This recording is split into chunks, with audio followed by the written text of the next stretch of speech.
Yes, we are live. All right. There are professionals who are doing everything right. They are delivering results. They are showing up consistently. They are being dependable. Yet, when it comes to recognition, nothing really moves. So the question is, why does performance alone not translate into advancement? Good evening, everyone. My name is Victor Umola Idime, and I welcome you to the Swift Institute sessions. I'm not alone tonight. I'm with the phenomenal Mr. Chooks Gracious Maduka. Good evening, Gracious. You look great. Thank you, Welcome. Victor. Good to see you, and welcome everybody on this platform tonight. And or afternoon or morning from wherever you're connected from. As Victor rightly said, most professionals believe that competence, loyalty, and effort are enough. But in reality, advancement is governed by forces that are rarely explained. And until those forces are understood, and people very well people will keep working and walking without moving ahead in their career path. You know, just as you come in, this session, the way it's being structured in the Swift, is for professionals who feel under recognized or under leveled despite strong contributions, and those who want to understand what actually drives visibility, influence, and career movement. I believe that's the reason why Swift Institute have designed this program, you know. Absolutely true, Mr. Doj. Thank you for that insightful input. And to help us unpack this conversation this moment, we are joined by someone whose work sits at the intersection of leadership, personal development, and success formation. His perspective brings not just theory but lived insight into how individuals move from potential to impact and from effort to recognition. Please, everyone on this platform, this moment, join us as we welcome Reverend Barrister Tochukwu Kemakolam. Welcome, sir. Thank you very much. Glad to be here.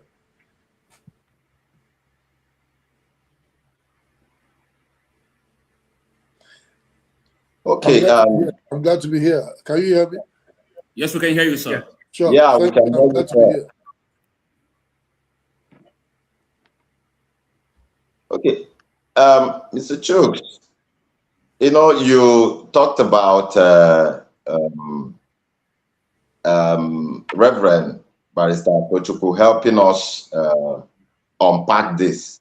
You know, one thing I want to put clearly is that the Swift Institute, first, is a formation institute, and our focus is helping professionals understand the invisible. I believe when he starts talking, he will help us, you know, explain those invisible factors that, you know, help shape recognition. These are reasons why professionals struggle in a work environment. So we want to really know those invisible factors that help shape recognition, influence, position, and advancement in work environment. Because many capable people are not lacking in talent, not in effort, not in work. But the problem is the lacking of clarity. And I will also add momentum for, you know, becoming visible in a work environment. I believe that's one of the things we're going to achieve this evening here in this discussion. Awesome. Thank you so much for that, Mr. DOJ. Sir, as we get started, one of the biggest frustrations that many professionals silently experience at the workplace is this: they are delivering results. They are not lazy. They are staying consistent. They are carrying responsibility. And they are doing what they believe should naturally lead to growth and promotion at work. But yet, when it comes to recognition, when it comes to advancement, when it comes to promotion, it still seems out of reach. So, sir, the question is this: from your experience, why do you think professionals who are clearly competent and consistent still struggle to gain recognition or promotion at work? Yes, sir. Okay, very good question. And this is a very, very important topic because many people get stuck in their career advancement. But one thing is very clear, and I want to say it from the onset, that career advancement is not driven by performance alone. Wow. It's not driven by performance alone.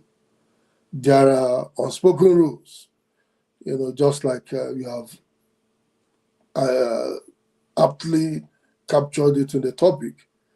There are invisible dynamics that shape who moves forward and who stays stuck.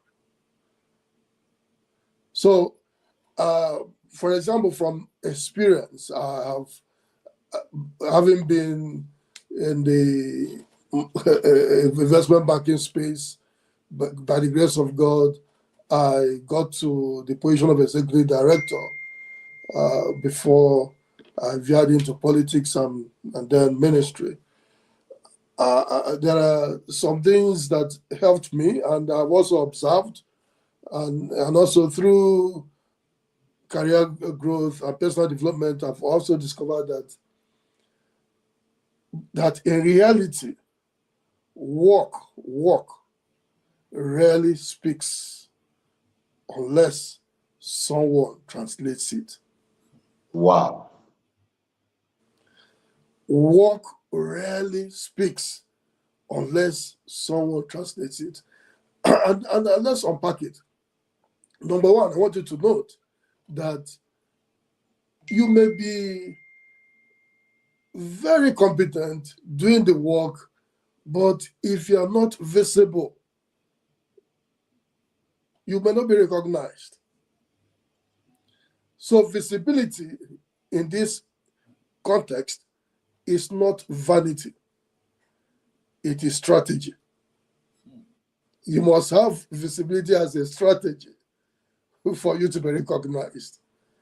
And when we're talking about strategy here, some people might just say, oh, I don't want to praise myself. People I want to stay humble and all that. I'll just keep my head down and deliver. Let me tell you, in the workspace, if you don't blow your trumpet may become rusty. So visibility is not about bragging. It's about ensuring your work is understood and valued. Wow. Because you may be working and someone else might take the credit. Perhaps you're in a team, and if you don't make yourself visible for your supervisors or your leaders to know that you have done this work, you find out that someone else might take the credit. And there are some people, they might just come, okay, you come for leadership meeting, and maybe on a Monday morning, like we used to do then, Monday morning, we have management meeting. You're expected to give report of your activities for the past week and what you intend to do for the following week. Some people might just come and they just reel out their report. Oh, I did this, I did that, I did that. That's not enough. You need to, instead of just saying, I finished the report, why not twig it to say that this report helped us identify a 15% cost saving opportunity for the company. Wow. Or this report, we identified that we can scale in this area if we do X, Y, Z. It's a different ballgame. Your leader will see this person as someone who is adding value, and you are making yourself visible. Than just saying, "Oh, I just finished the report." Not that settles it. So you must show that you are adding value. By going the extra mile. And the Bible says we should, if someone asks you to go a mile, that you should add some extra. So it's that extra that makes you extraordinary, that makes you visible, that you are not just another employee, but you are a value-adding employee. So when the time for appraisal comes, of course, having done your job well, you'll be recognized for promotion. Another rule that I've also come to discover that people miss is that many people in the workspace just work in silos. They are all alone. There's no relationship. You are not relating with your boss. You are not relating with your contemporaries. You are just all alone. For you, let me just do my job and just go home. It's not enough, my brothers. It's not enough. Promotions are not just decided by performance reviews. I want you to know that promotions are not just decided by performance reviews. They are influenced by conversations. They are influenced by conversations, and many of which you are not in. You are not in that room. When decisions about promotions will be taken, you may not be there. But the relationships that you have built over time will speak for you. I've been privileged to be in promotion interviews. I've been privileged to be in even board meetings, because I was privileged to be the company secretary of my company. Then I was also on the board as director in some of the subsidiaries. So there are people that they will come, okay, because of relationships they have built over the time. You can even put in a word for them because of relationship. In a situation whereby you have two competent people, but one person has to be promoted. In that instance, what do?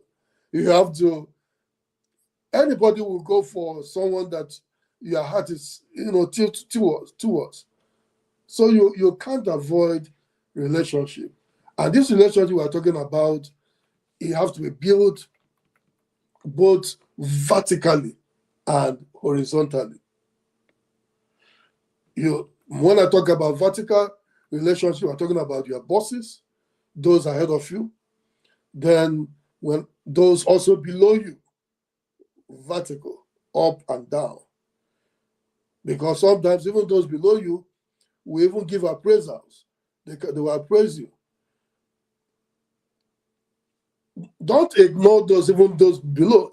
A driver can tell your boss something good about you. And then horizontally, your peers, those your contemporaries, build a good working relationship with them. Then also there's what we call cross-functional teams. If you're in a team, you're not just working in silos. Okay, maybe you are in HR. You say, okay, you have nothing to do with those in IT, or you have nothing to do with those in internal control. Build relationship across teams. It is very helpful. It is very helpful and helpful. And when we're talking about this relationship, it's not about manipulation. I hate the word manipulation, because that is one thing that, if you ask my wife, it drags some blood into my spine, because manipulation is wrong. When we're talking about relationship, we're talking about sincere relationship, building connections, building alignments, and building trust. Because at the end of the day, people advocate for people they know. So relationship is key. I don't know, maybe before, let it not be a monologue.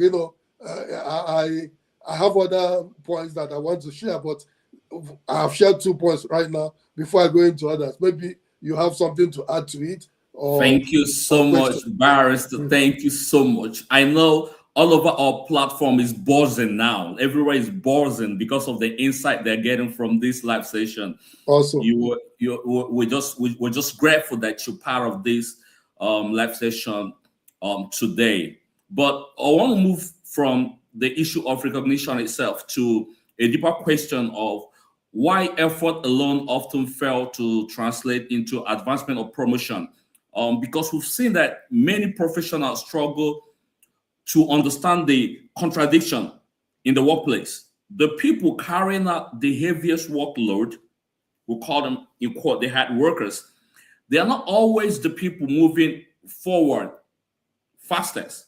So there's a contradiction there, and we want you to unravel this contradiction based on your experience and your expertise. So the question is, why is hard work alone often not enough for promotion? And why do some less hardworking people tend to move faster than the over hardworking people? So thank you. Over to you, sir, please. Okay, still in line with what you're talking about. You know, the first 2 points I mentioned are part of it. Then we also discovered that perception of leadership matters. Perception of leadership matters. You may already be doing leadership level work, doing great work, but are you being seen as a leader? Is the work you are doing being seen? You know, it is all about applying wisdom in whatever you're doing. It's not enough to just be there and say, okay, I'm working hard, but you are not mindful of your environment. You are not mindful of your environment, because when you're in a place, it's good to understand your environment. You need to understand your culture. What is the culture of the place? Because culture is very important. If you are not, if you're a cultural misfit in an institution, you won't go far, no matter how diligent you are. So the perception of leadership matters. And leadership perception is shaped by how you communicate. How you communicate. Very, very important. How do you communicate with leadership? How do you communicate? How do you communicate the assignments that have been given to you? How you carry out responsibilities, and how you think. How you think. You know, there are some people, they are good executioners, but they are not good thinkers. Wow.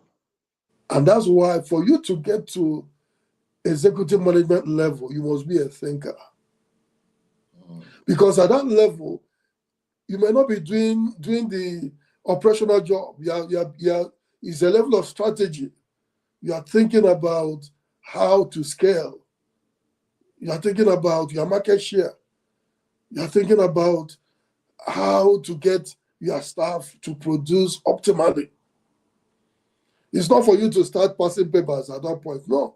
You know, so how you think is very important. And to be fair, you'll find out that when you juxtapose those people that are on the upward trajectory and those who are stuck, you'll find out that those on the upward trajectory are thinkers. They are out there. But the ones that are stuck, you find out that they are just waiting to be given instructions. They don't take initiatives. You ask them to prepare the budget, they will do it very well. But they might not be thinking, adding value. Okay, in as much as you say we should budget 30% to marketing, but in this time and age, don't you think we should increase it by 35% and give more percentage even to social media because of the number of people in social media these days? You know, so you can let management know or leadership know that you are much more than where you are.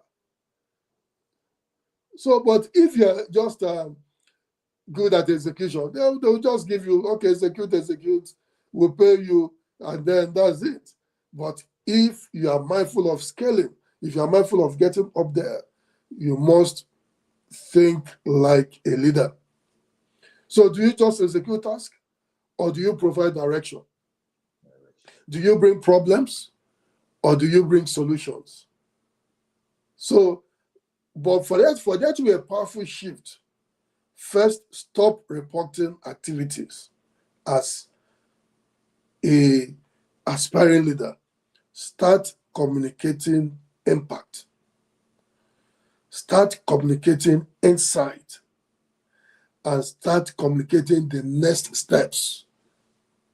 That is how to build confidence in the heart of your employer or your leaders that this one is due for the next level. And that's how leaders speak. Am I communicating? You are, sir. You are. Yeah. And then Profound. Absolutely. And then another Profound. rule for you to move from where you are to the next level instead of getting stuck, because there are people who are on the upward trajectory. One thing I've discovered is that they play the role before they get the title. They play the role before they get the title. You know, when you are in a place, don't wait to get the title. Begin to play that role you want to step into. That is one of the ways to go up in your career advancement. Because one of the biggest misconceptions is, I will step up when I'm promoted. No. Organizations don't promote potential alone. Okay. They promote evidence of readiness. Wow. They promote evidence of readiness. So you have to start showing the next level before you are given the title.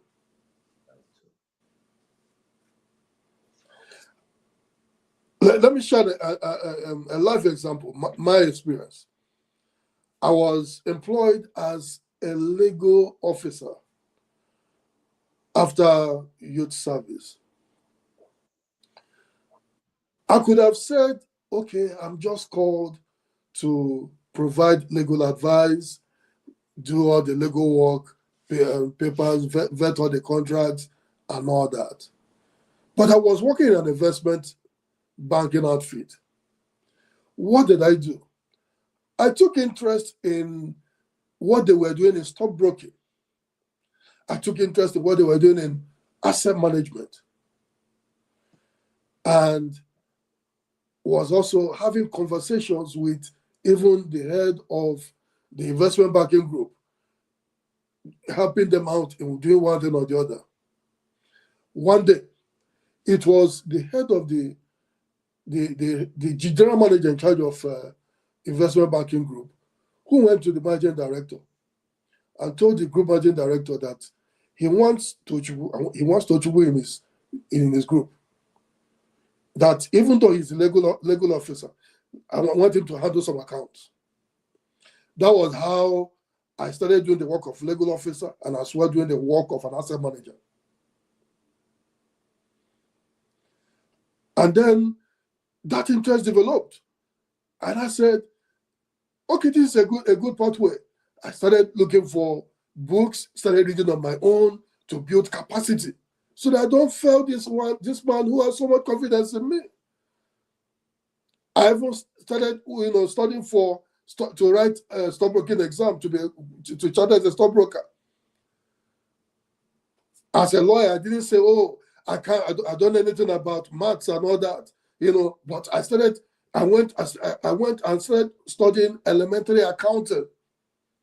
The kind of accounting commercial students will learn.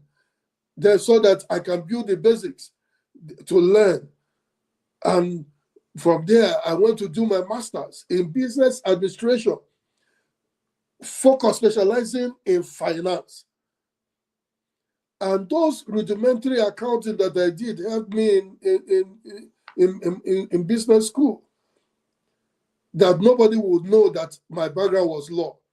They thought that my background was accounting or economics or marketing, because I decided to play the role before I get the title. And someone saw it and identified it, that this guy, takes initiative, that this guy is someone that we can, rely on, someone who can deliver, and also when you don't shy away from leading projects. When you are given a project, just lead it, do it. If you don't know how to do it, ask questions, but don't shy away from taking responsibilities. Mentor others. You mentor others, thinking beyond your job description. I would have said, okay, I'm just a lawyer. I can't do anything that has to do with figures. I just stay there. Maybe at the end of the day, maybe I would have ended there as maybe company secretary. But I was doing the work of company secretary. I was executive director in charge of investment banking. At some point, I was overseeing corporate services. Even when I wanted to go leave for politics, my employers didn't want to let me go. That after my first departure to politics, when I came back, I was absorbed. They said, come back. And so, it's not rocket science. It's something that is doable. It's just, the soft issues, not the hard things. And if we apply some of these things, it will help us to scale. Also, another important thing I want us to note is that if you're in an organization, you need sponsors. Okay. You need sponsors, not just mentors. Wow. Sponsors matter more than mentors. Wow. As far as career advancement is concerned.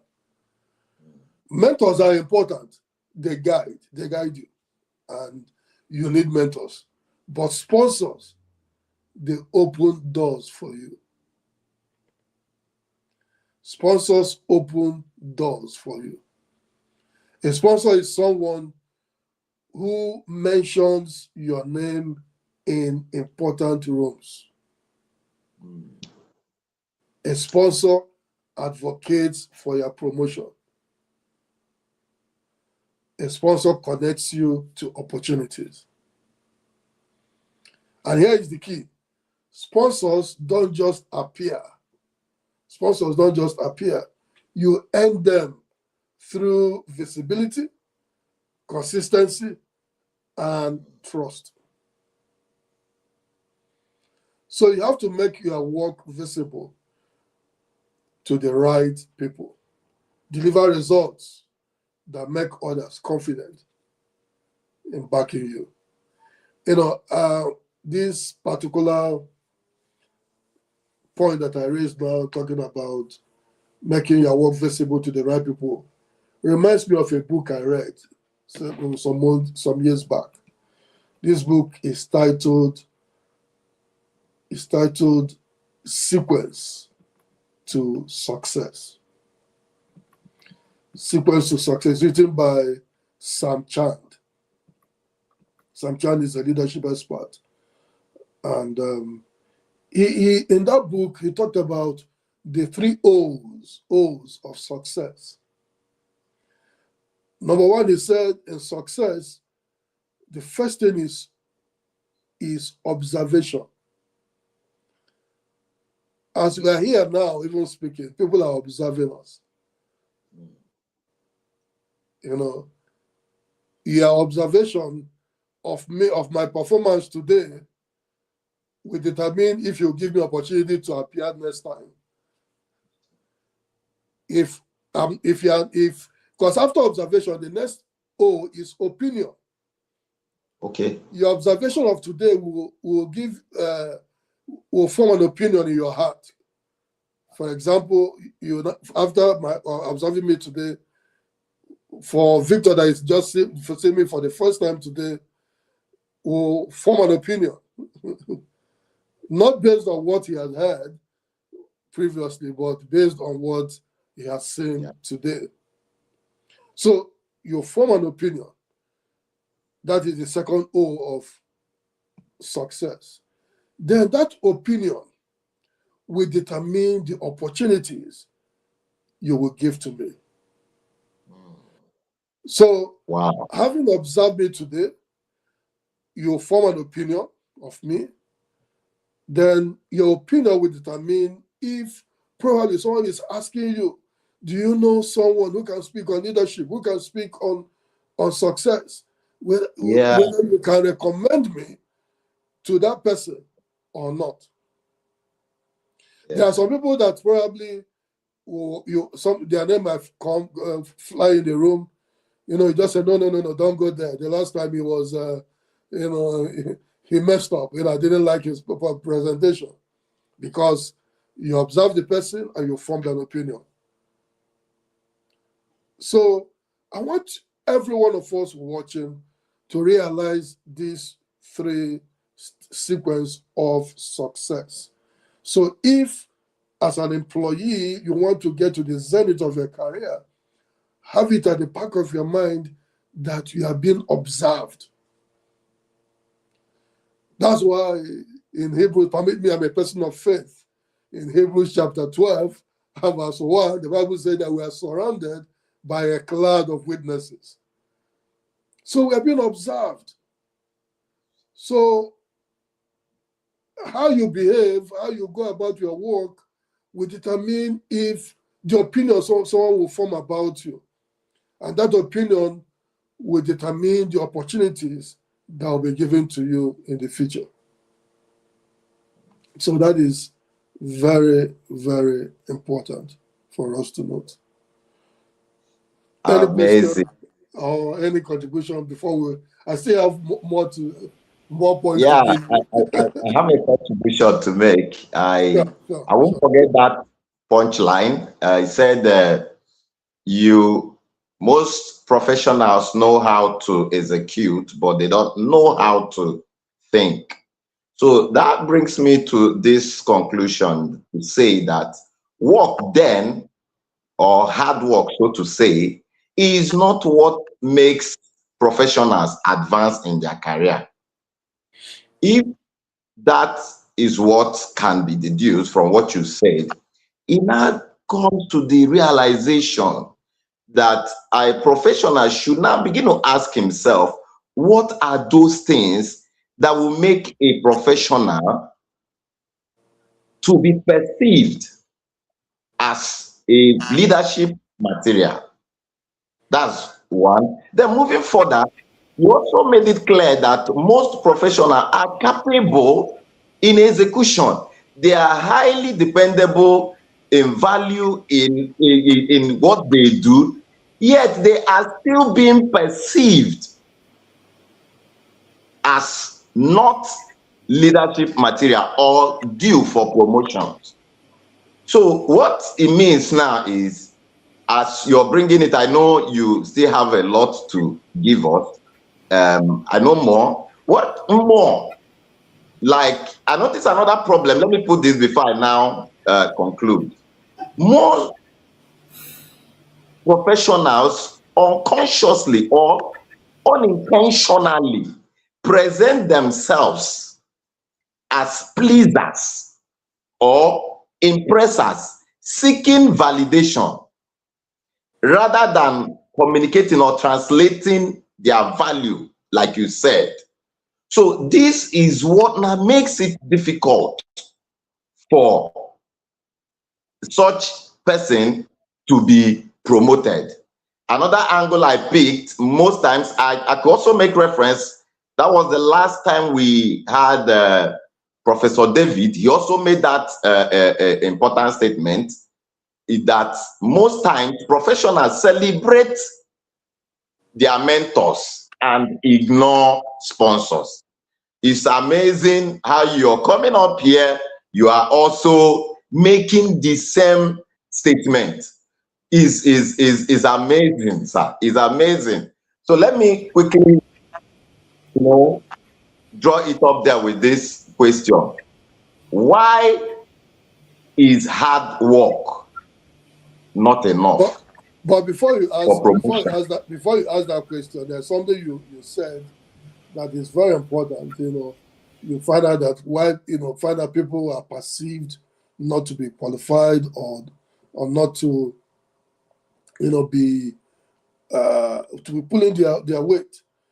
One thing I've also come to discover that many people who get stuck have low self-esteem. Wow. Wow. This man of God, Pastor Emmanuel Lumide, I read his book when I was in the university, and that's one line in his book, that has stuck with me till Jesus comes, is that it is only those who believe in themselves that can prove themselves. If you don't believe in yourself, there's some people, they do great work, but they're even seeking for validation from someone else to let them know that they have done a great job. You don't even have faith in what you have done. And in your heart, you believe that, oh, this is where you belong. You don't belong up there. You just categorize those who should be there, who should be there. Like it happened, when we were starting work newly, at some point we found out that those who studied abroad were now being invited to come and take positions in the company. And when they come, it's as if they get higher positions and higher pay. Some of us who schooled in Nigeria then, some of my colleagues, people were complaining, oh, why should these people be doing that? And they were feeling inferior. But for me, I didn't feel any inferior. What I did was that I tried to even learn from these people that studied overseas, and perhaps there's something they know that I do not know. And for me, it was also a challenge, to develop myself. What did I do? I had to go and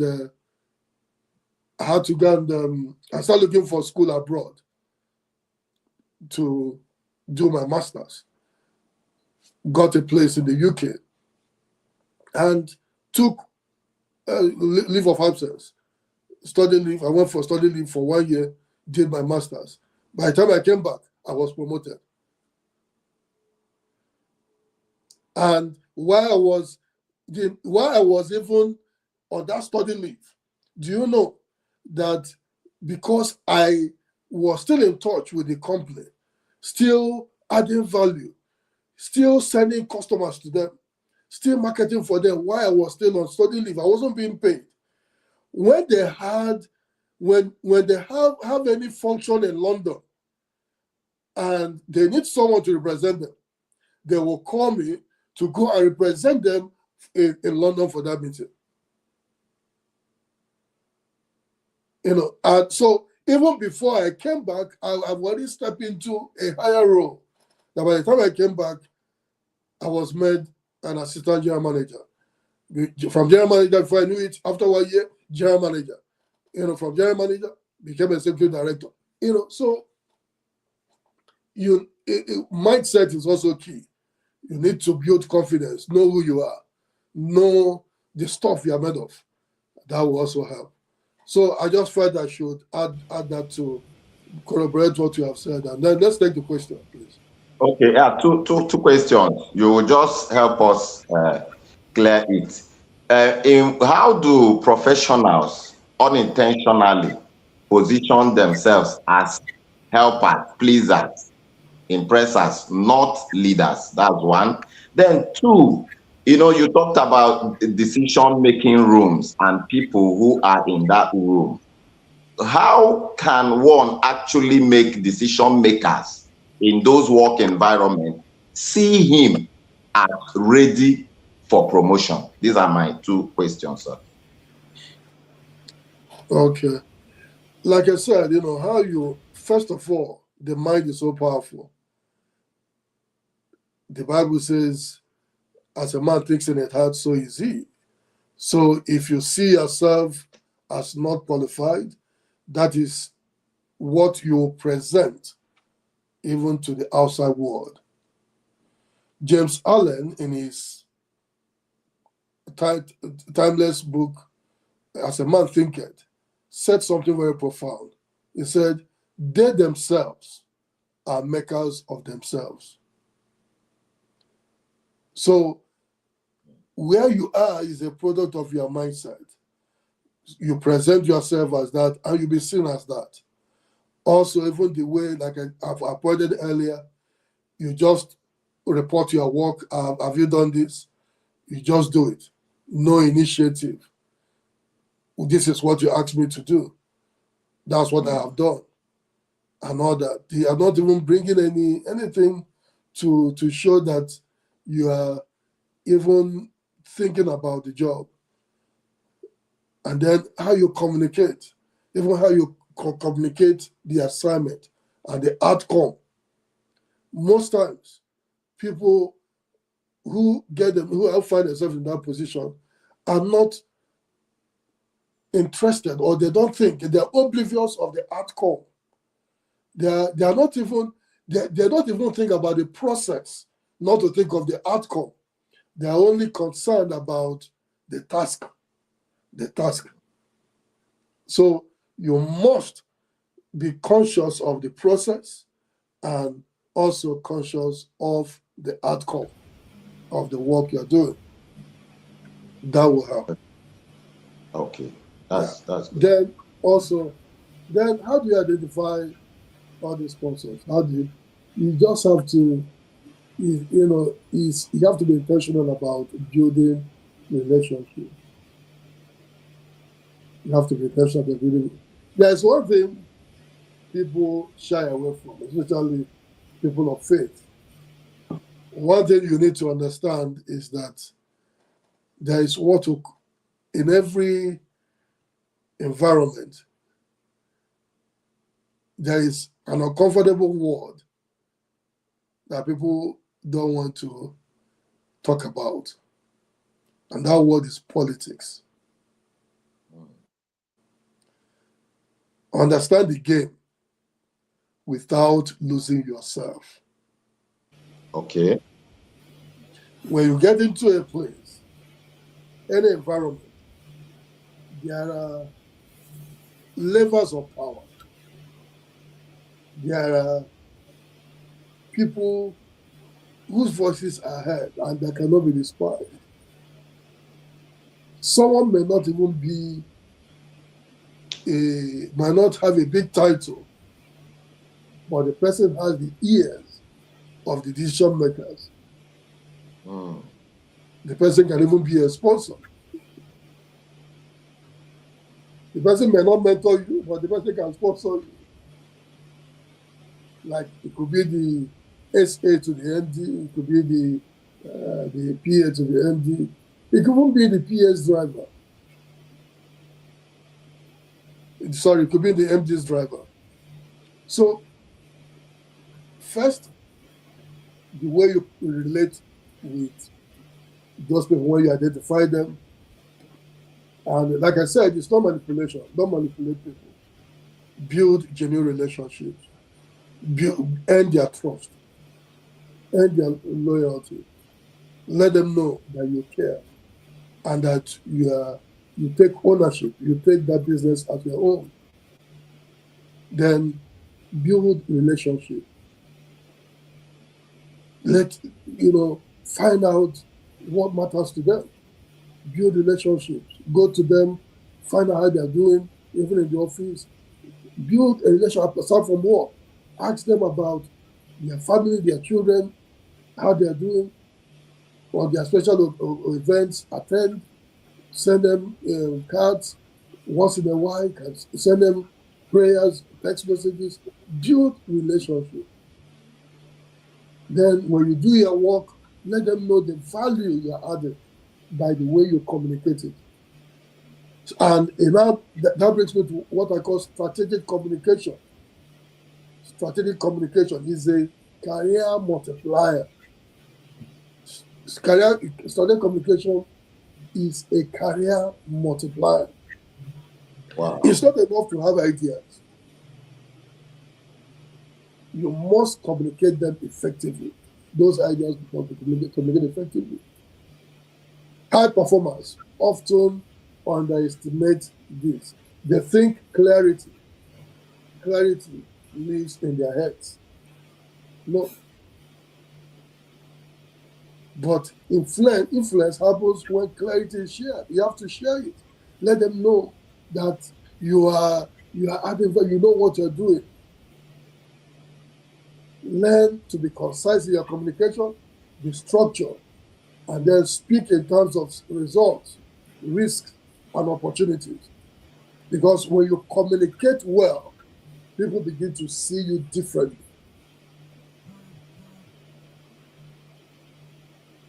Then what we call office politics is you need to understand how decisions are made and influenced. Don't be oblivious of your environment.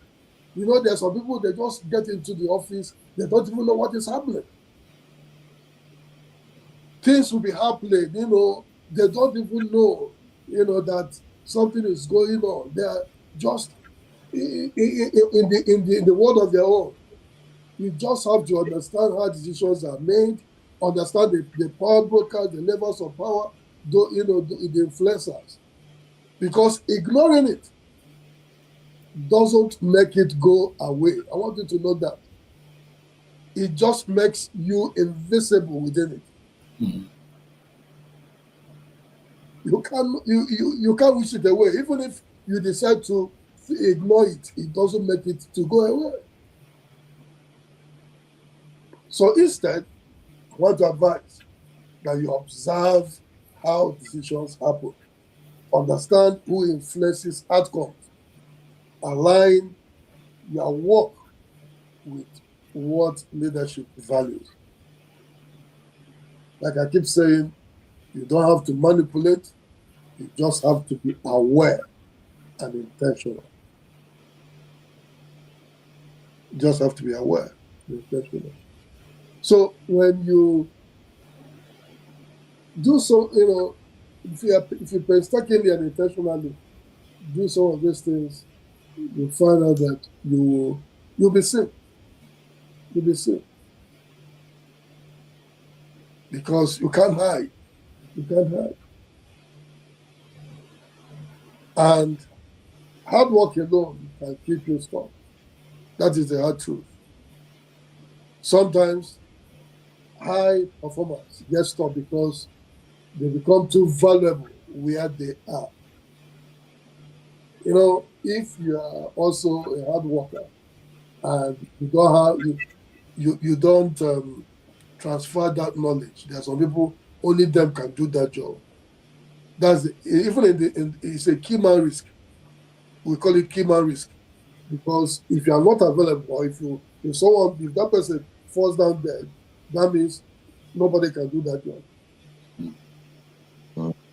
And if you are in such a situation, if there's an opening somewhere, you might not be taking that place because there's no one to do that job. So you need to build systems. You need to raise others, train others, create systems that will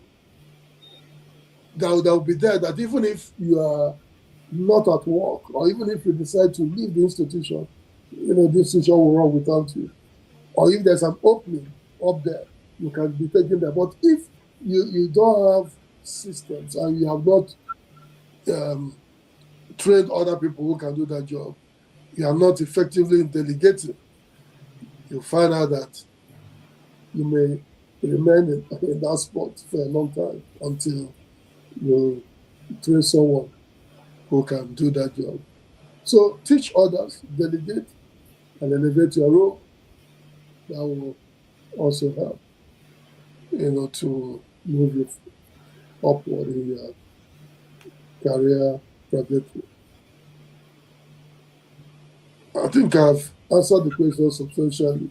Yes, barrister. Where we are so humbled and elated for this session we've had with you today. And the 3 points you made about success, we're talking about observation, opinion, and opportunities. I know Victor is smiling because already he has something on his head going on. So, so what we've discussed tonight is not just about more work, doing more work. Now, it is about operating at a different level of awareness. And advancement is not random, it is structured, it is intentional, and it is interpreted. It's not something that happens casually. And translated. Yes, sir. And until this is understood very well by the high professional, effort alone will not move the person forward in the person's career. So we want to encourage everyone that is on this platform tonight to share this video to your colleague, to your family, friends, and anybody that you know that needs advancement. Will oblige you to share this video.